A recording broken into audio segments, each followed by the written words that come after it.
Hello guys, welcome back to our channel प्यास institute. और आज हम लोग लेकर आए हैं आपके लिए वनस्पति शास्त्र के मेजर और माइनर दोनों के लिए हर यूनिट के मोस्ट इम्पोर्टेंट क्वेश्चन। तो चलिए स्टार्ट करते हैं अपने क्वेश्चंस को।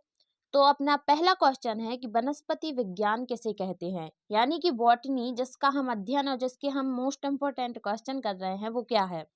तो वनस्पति शास्त्र, अगर शॉर्ट में बात की जाए तो वनस्पति शास्त्र विश्व में पाए जाने वाले सभी पौधों की आंतरिकी और आकार की, यानी कि एनाटॉमी और मॉर्फोलॉजी का अध्ययन है। उसमें होने वाले रोगों का अध्ययन है, उसकी संरचना का तथा उसके विकासात्मक इतिहास का अध्ययन वनस्पति विज्ञान कहलाता है। ठीक है, अगला क्वेश्चन है वनस्पति विज्ञान के जनक कौन हैं। तो इसका आंसर हो जाएगा थियोफ्रास्टस। अब लघु एवं दीर्घ उत्तीय प्रश्न हम कर लेते हैं, ये हम यूनिट 1 के क्वेश्चन कर रहे हैं। ठीक है, तो आवृत्त बीजियों की उत्पत्ति एक रहस्य है, इस कथन की विवेचना कीजिए। तो हमें इस क्वेश्चन में ये बताना है कि आवृत्त बीजियों की उत्पत्ति एक रहस्य है, यानी कि इसको लेके कई सारे विवादास्पद बयान आए हैं, क्योंकि आवृत्त बीजियों की जो हिस्ट्री रही है उसमें बहुत सारे इसके जो हम पूर्वज की बात करते हैं, जैसे कि हम ह्यूमंस में बात करें तो ड्रायोपिथेकस, रामापिथेकस, ऑस्ट्रेलोपिथेकस ऐसे हमारे पूर्वज रहे हैं। ऐसे ही पादपों के अंदर भी जो उनके पूर्वज रहे हैं उनका भी सही तरीके से ज्ञान या अध्ययन नहीं हो पाया है, इसके लिए उसमें कुछ विवाद हैं। तो उस पर आपको एक टिप्पणी लिखनी है। अगला क्वेश्चन है आवृत्त बीजियों के निम्न पादपों की आकारिकी के विशिष्ट लक्षणों का वर्णन कीजिए।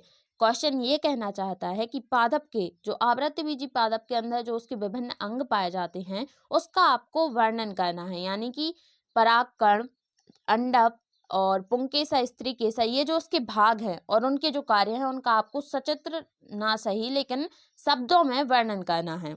अगला क्वेश्चन है पत्तियों के प्रकार का संक्षिप्त वर्णन कीजिए। तो पत्ती कितने प्रकार की होती हैं और उसकी संरचना भी आप चाहें तो बना सकते हैं, क्वेश्चन ये कहना चाहता था। अगला क्वेश्चन है निम्न पर टिप्पणी लिखिए। सरल एवं संयुक्त पत्ती में अंतर, पत्तियों के प्रकार, पर्ण विन्यास। तो सरल पत्ती वो होती है जिसकी मध्य सिरा जुड़ी होती है पत्ती के सिरा विन्यास से, और संयुक्त पत्ती वो होती है जिसकी मध्य सिरा जुड़ी नहीं होती है, जैसे कि उसकी जो पत्तियां हैं वो छोटी छोटी होती हैं और अलग अलग होती हैं। जैसे कि आपने बबूल का अगर पौधा देखा होगा, पेड़ देखा होगा, तो आपने संयुक्त पत्तियों को देखा होगा। और अगर आप आम के पौधे या पेड़ की पत्तियों को देखते हैं तो वो सरल पत्ती का उदाहरण है।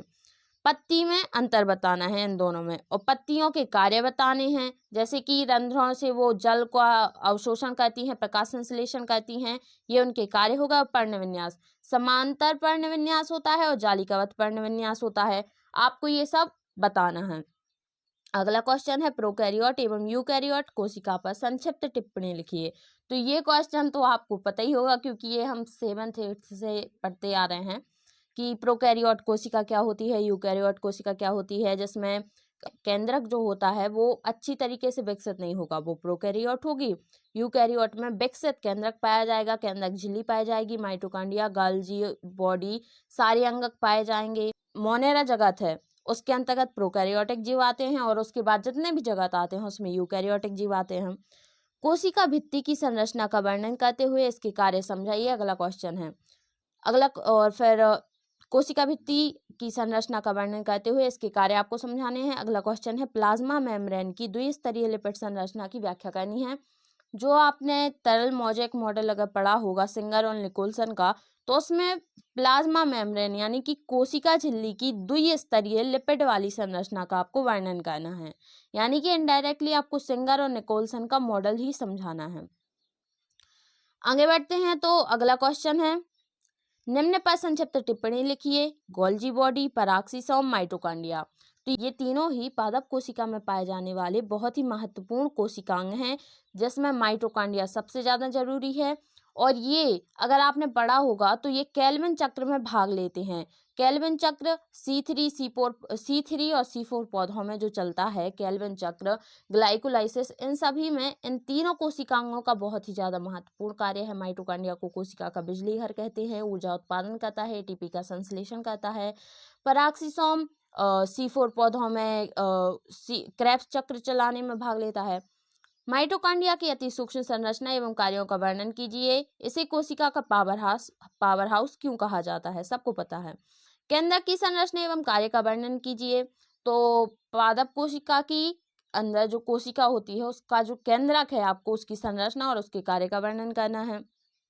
अगला क्वेश्चन है, अर्धसूत्रीय विभाजन की प्रोफेज 1 पर संक्षिप्त टिप्पणी लिखिए।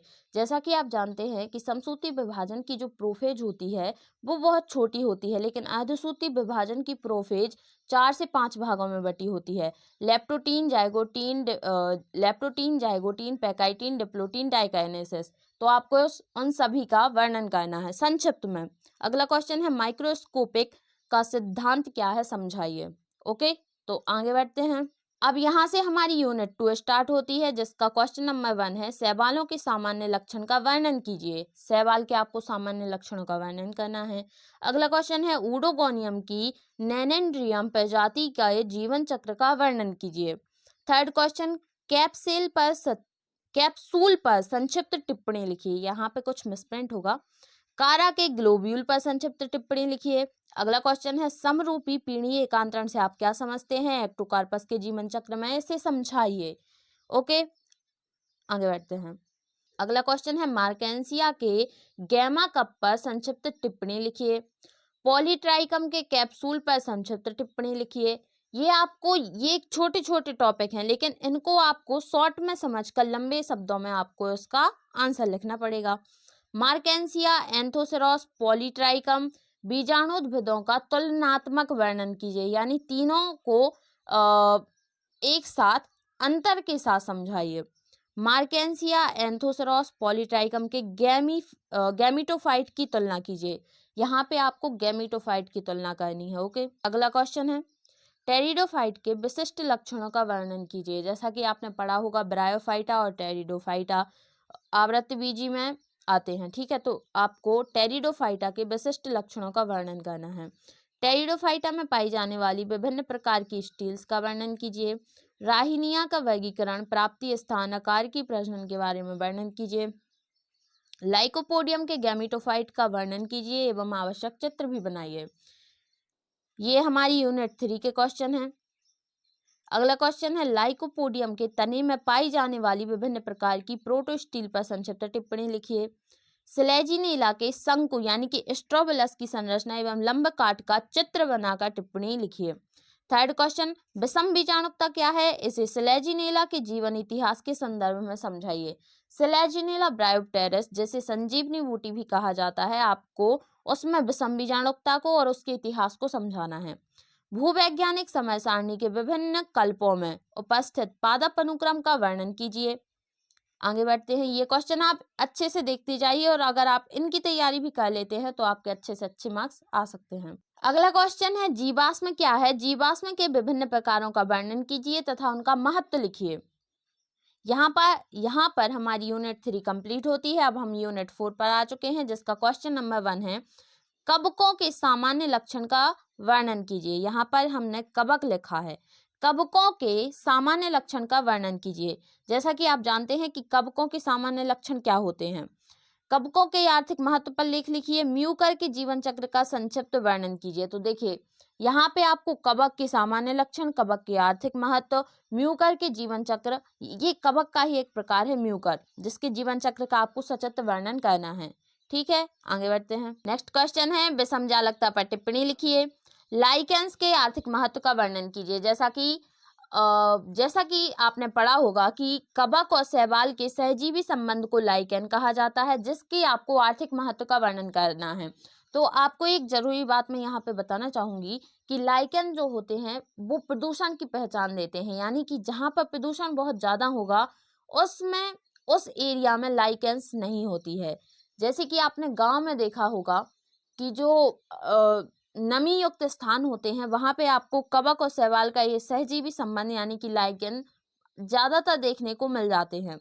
तो उसके आपको आर्थिक महत्व का वर्णन करना है। यूनिट 5 का क्वेश्चन नंबर 1 है, विषाणु क्या है, संक्षेप में पादप विषाणुओं की प्रकृति एवं संक्रमण या संचरण पर टिप्पणी लिखिए। तो जैसा कि आप जानते हैं कि विषाणु, जिसे वायरस भी कहा जाता है, इसमें उत्परिवर्तन की क्षमता पाई जाती है। ये सजीव एवं निर्जीव दोनों के बीच की कड़ी है तथा विषाणु जीवाणु से भी छोटी संरचना होती है। जैसे कि अगर अपन पादप में बात करें तो TMV टोबैको मोज़ेक वायरस का नाम आपने सुना ही होगा। ये क्या करता है, पादपों में विभिन्न प्रकार के रोग को फैलाता है। विषाणुओं का संचरण पर संक्षिप्त टिप्पणी लिखिए। टोबैको मोज़ेक वायरस जो होता है वो तंबाकू के पौधे में एक प्रकार का रोग फैलाता है। विषाणुओं के संचरण पर संक्षिप्त टिप्पणी लिखनी है। तो विषाणु रोग कैसे फैलाते हैं, आपको इस पर एक संक्षिप्त टिप्पणी लिखनी है। अगला क्वेश्चन है, जीवाणु भोजी की अति सूक्ष्म संरचना पर जैविकीय महत्व एवं जीवन चक्र को समझाइए। तो जीवाणु भोजी वो होता है, ऐसा वायरस होता है जो जीवाणुओं को संक्रमित कर देता है। उस पर आपको सूक्ष्म संरचना पर एवं उसके जीवन चक्र पर आपको टिप्पणी लिखनी है। अगला क्वेश्चन है, एक्टिनोमाइसिटीज पर संक्षिप्त टिप्पणी लिखिए। जीवाणु के आर्थिक महत्व पर निबंध लिखिए तथा साइनोबैक्टीरिया की कोशिका संरचना लिखिए तथा यह बताइए कि यह बैक्टीरिया के किस प्रकार भिन्न है। साइनोबैक्टीरिया की कोशिका संरचना लिखिए तथा आपको ये बताना है कि ये बैक्टीरिया से किस प्रकार भिन्न है, यानी कि जो नीलहरित शैवाल है वो जीवाणु से किस प्रकार भिन्न है।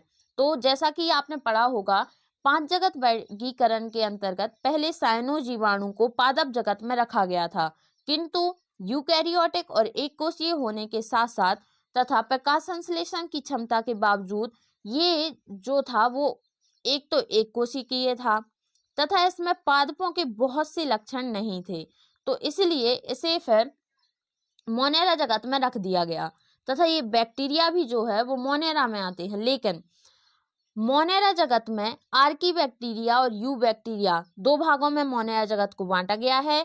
तो बैक्टीरिया जो आते हैं वो आर्की बैक्टीरिया में आते हैं और जो साइनो बैक्टीरिया हैं वो यू बैक्टीरिया के अंतर्गत आते हैं। इस तरीके से आपको इन दोनों के बीच में अंतर है जो वो बताना है। ठीक, तो यहाँ पर हमारे आज के क्वेश्चन कंप्लीट होते हैं। इस वीडियो में इतना ही, मिलते हैं नेक्स्ट वीडियो में। तब तक अगर आपको वीडियो पसंद आई हो तो वीडियो को लाइक करें, चैनल को सब्सक्राइब करें। धन्यवाद।